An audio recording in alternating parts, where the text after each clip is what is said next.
এটা বৃহৎ এটা প্ৰজেক্টৰ কাৰণে আমাৰ শিৱসাগৰলৈ উইংছ হাজৰিকা আহি আছে। এতিয়া আপুনি এনেকুৱা এটা আয়োজন কৰিছে আৰু কেনেকুৱা অনুভৱ আমাৰ অসমীয়া বহুত ভাল লাগিছে।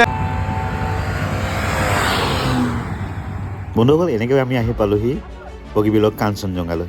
আৰু কাঞ্চনজংঘাত আহিছোঁ যিহেতু কাঞ্চনজংঘাটোত নুঠাকৈ থাকিব নোৱাৰোঁ, গতিকে আমি কাঞ্চনজংঘাটোত উঠিম বুলি সিদ্ধান্ত ল'লোঁ।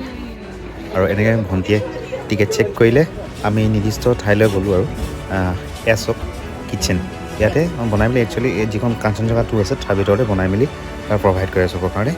বন্ধুসকল, যিহেতু আমি এজন অসমীয়াৰ এটা ছাকচেছ হেৰি দেখি আহিলোঁ আমি উইংছ অফ হাজৰিকাৰ শিৱসাগৰত, আৰু এজন অসমীয়াৰ এতিয়া সফল এটা ঠাইলৈ আহিছোঁ।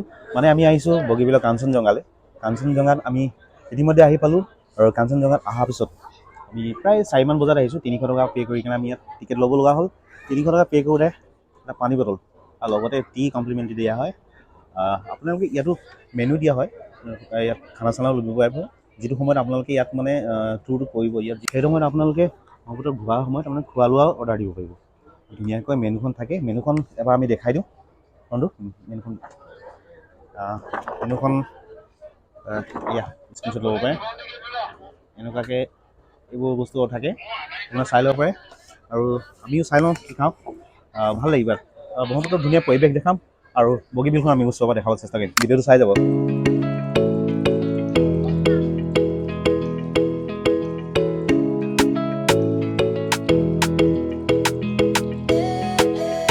যিটো সময়ত আমি আহিছিলোঁ সেইটো সময়ত সঁচাকৈ ভাল লাগে। সেইটো সময়ত বেলি ডুব যাবলৈ হয়, চাবলগীয়া এটা পৰিৱেশ। প্ৰায় 100ৰো ওপৰৰ মানুহ আজি ইয়াত আমাৰ লগত আহিছে।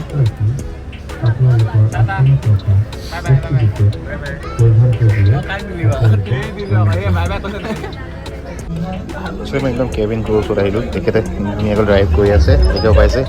আৰু এইখন হৈছে ফ্ৰণ্টত বগীবিলখন, লাহেকৈ লাইট জ্বলাইছে আৰু দেখিব পাইছে। আৰু ফুল লগাই দিছে।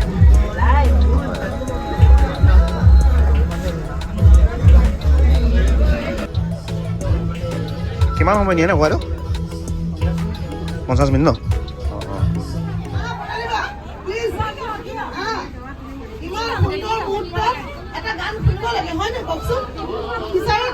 বিচাৰো বিচাৰো।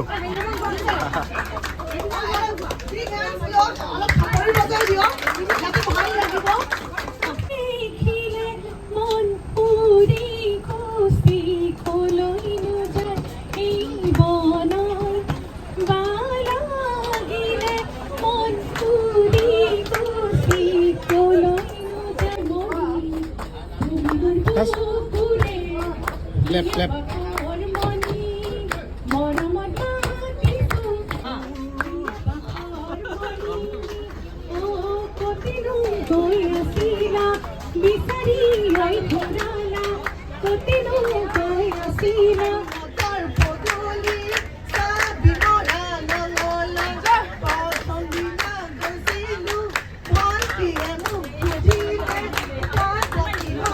আমাৰ বাবে বহুত এক উপলব্ধি। আমি বহুত ভাল পাইছোঁ, বহুত ধুনীয়া লাগিছে।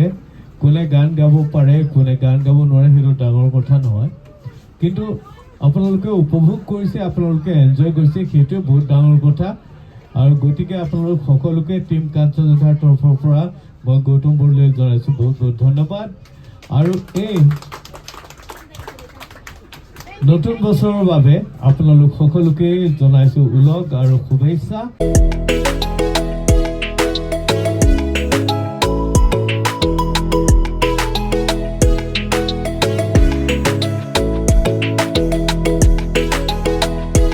বন্ধুসকল, অসমীয়া গেই আৰু এটা উদাহৰণ। আমি আহিছোঁ এতিয়া, আপোনালোকক কৈ আছিলোঁ যে কাঞ্চনজংঘা বগীবিললৈ, আৰু লগ পাইছোঁ আমি গৌতম বৰদলৈ দাদাক। নমস্কাৰ। মোৰ চেনেলৰ ফালৰ পৰা দাদালৈ শুভেচ্ছা থাকিল। আৰু বিশেষ এটা দিনত আজি দাদাক লগ পালোঁ, আৰু সঁচাকৈ পৰিৱেশ এটা বেলেগ এটা ধৰণৰ হৈ গ'ল। দাদা কি বুলি ক'ব যে আমি যিহেতু আপুনি কিছুদিনৰ আগত গম পালেই, যিহেতু অসমত এটা বৃহৎ এটা প্ৰজেক্টৰ কাৰণে আমাৰ শিৱসাগৰলৈ উইংছ হাজৰিকা আহি আছে। এতিয়া আপুনি এনেকুৱা এটা আয়োজন কৰিছে আৰু কেনেকুৱা অনুভৱ আমাৰ অসমীয়া? বহুত ভাল লাগিছে, বহুত ভাল লাগিছে। মই নদীত কাম কৰি আছোঁ, হাজৰিকা ডাঙৰীয়াই এৰোপ্লেন এখন আনিছে, বহুত ভাল কথা। এইবোৰ হৈ থাকিব লাগে, নতুন নতুন বস্তু হৈ থাকিব লাগে, আৰু অসমৰ পৰ্যটন উদ্যোগ আগবাঢ়ি গৈ থাকিব লাগে। কাৰণ পৰ্যটন ক্ষেত্ৰখন ইমান ডাঙৰ ক্ষেত্ৰ, ইয়াৰ বহুতো যুৱক যুৱতীয়ে কৰ্মসংস্থাপন লাভ কৰিব পাৰে। লগতে এটা ডাঙৰ কথা যে এখন ৰাজ্যৰ পৰ্যটন যেতিয়া উন্নত হয় তেতিয়া সেই পৰ্যটন উদ্যোগটোৱে সেই ৰাজ্যখনৰ পৰিচয়টো এটা বেলেগ লেভেললৈ লৈ যাব পাৰে। কাৰণ আজি বহুত দেশ আছে পৃথিৱীত, ছুইজাৰলেণ্ড, থাইলেণ্ড, এইবিলাক পৰ্যটনৰ ওপৰতে ভিত্তি কৰি চলি আছে। মানে মেইন তেওঁলোকৰ যিটো ৰেভিনিউ জেনেৰেশ্যন হয় সেইটো পৰ্যটনৰ পৰাই হৈ আছে। তো অসমত ইমান আমাৰ নেচাৰেল সম্পদ আছে, লগতে ইমান কিবা কিবি কৰিব পৰা সম্ভাৱনা আছে, তাত যিকোনো মানুহে যদি কিবা এটা নতুন প্ৰচেষ্টা চলাই বহুত ভাল পাওঁ। আৰু সম্পূৰ্ণ আমাৰ ফালৰ পৰা সমৰ্থন আছে। আৰু সকলোকে আমি অনুৰোধ জনাম, হাজৰিকা ডাঙৰীয়া জোনস্কাই অলৰেডি অসমত সকলোৱে চিনি পায়ে। তো তেওঁ এখন উৰাজাহাজ ইমান দূৰৰ পৰা লৈ আহিছে ইয়ালে এখন নতুন ৰেষ্টুৰেণ্ট বনাবলৈ। মানে কিমান কষ্ট, কিমান শ্ৰম আৰু কিমান অৰ্থৰ বিনিময় জড়িত হৈ আছে। আৰু দাদা লগতে এটা কি কয় নিজৰ দেশখনৰ প্ৰতি নিজৰ ঠাইখনৰ প্ৰতি এটা মানে মৰম যিটো মানে আমি অসমখনক প্ৰতিজন যদি যিখিনি মানুহৰ সামৰ্থ্য আছে সেই মানুহখিনিয়ে যিখিনি উদ্যমী হয়, যিখিনি উদ্যোগৰ লগত জড়িত, যিখিনি এণ্টাৰপ্ৰেনিয়ৰ হয়, যিখিনিয়ে নতুন নতুন কৰ্মসংস্থাপন সৃষ্টি কৰিবলৈ চেষ্টা কৰি আছে, সেই মানুহখিনিয়ে এনেকুৱা যদি একোটা অভিনৱ প্ৰচেষ্টা চলায়, অসম এখন ভাৰতবৰ্ষৰ অগ্ৰণী ৰাজ্য হৈ যাব।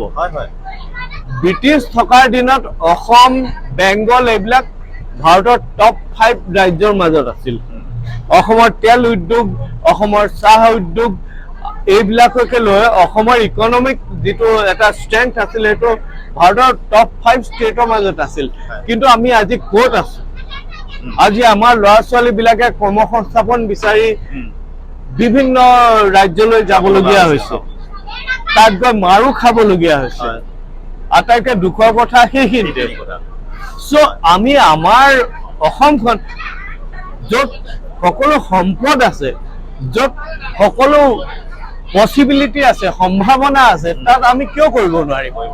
মানুহ ইয়ালৈ আহক, আমি কিয় ইয়াৰ পৰা বাদ কৰি পাই যাব লাগে? মই বিদেশত থাকি নিজৰ ৰাজ্যলৈ ঘূৰি আহিছো। মই এইটো বিচাৰিছো যে মই নিজৰ কাৰণে, নিজৰ ৰাজ্যখনৰ কাৰণে, নিজৰ ল'ৰা ছোৱালীখিনিৰ কাৰণে কি কৰিব পাৰো। এনেকুৱা সামৰ্থ্যৱান মানুহ বহুত আছে বিশ্বৰ বিভিন্ন প্ৰান্তত।